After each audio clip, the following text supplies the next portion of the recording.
ఏంటి అంటే ఒకరోజు మిమ్మల్ని అప్పడిగారు రూ. 1,00,000 మీరు ఇవ్వగలిగిన స్థితిలో ఉన్నారు, ఇవ్వగలిగే స్థితిలో ఉన్నారు. ఓకే, వారికి సహాయం చేసే ఉద్దేశం మీకుంది. కానీ మీరు వివేచించాలి, మరి వచ్చిన వారు మీతో చెప్పేది నిజమా అబద్ధమా, వారు చెప్పేది అసలు నిజమేనా, ఆ వివేచన మనకు ఉండాలి.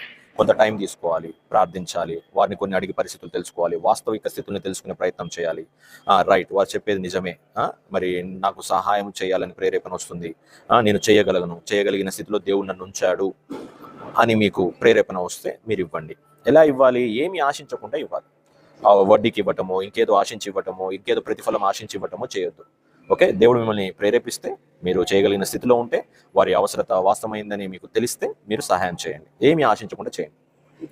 తిరిగి వారిస్తే ఓకే, దేవునికి ఇస్తున్నాం. ఇవ్వకపోయినా దేవుణ్ణి స్తుతించగలిగిన మనస్సు మీకు ఉండాలి. ఇచ్చినా ఇవ్వకపోయినా అప్పుడే మీరు సమాధానకరంగా ఉంటారు. లేకపోతే గలిబిలి గందరగోళంలో పడిపోయి మీ విశ్వాసాన్ని కోల్పోతారు. అది అత్యంత ప్రమాదకరం. సాయం చేసే స్థితిలో మీరు ఉన్నారు, సహాయం దేవుని పేరిట చేస్తున్నారు, వాళ్ళు మిమ్మల్ని మోసం చేస్తారా లేదా మీకు తెలియదు. వారు మిమ్మల్ని మోసం చేస్తే మీరు దేవుని పేరిట చేశారు కాబట్టి దాని ప్రతిఫలము తప్పకుండా దేవుడు ఇస్తాడు. దేవుడు మీకైతే అన్యాయం చేయడు. ఓకే, కానీ ఆ విషయాన్ని బట్టి విశ్వాసంలో తగ్గిపోవటము, విశ్వాసాన్ని కోల్పోవటము, దేవునికి దూరం అవ్వటము అనే అటువంటివి ఉండకూడదు. దయచేసి ఆ దేవుని జ్ఞానం మనం కలిగి ఉండాలి. వారు ఇచ్చినా థ్యాంక్ యూ జీసస్, వారు ఇవ్వకపోయినా థ్యాంక్ యూ జీసస్ అనే ఆ వివేచన మనకు ఉండాలి. ఆ వివేచన లేకుంటే మనం గందరగోళంలో పడిపోతాం.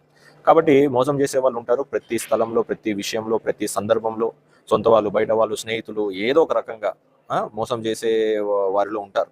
కాబట్టి మనము వివేచన కలిగి ఉండాలి. మనం మోసపోయే స్థితిలో ఉండకూడదు. అందుకు దేవుని జ్ఞానం ఎంతో అవసరము.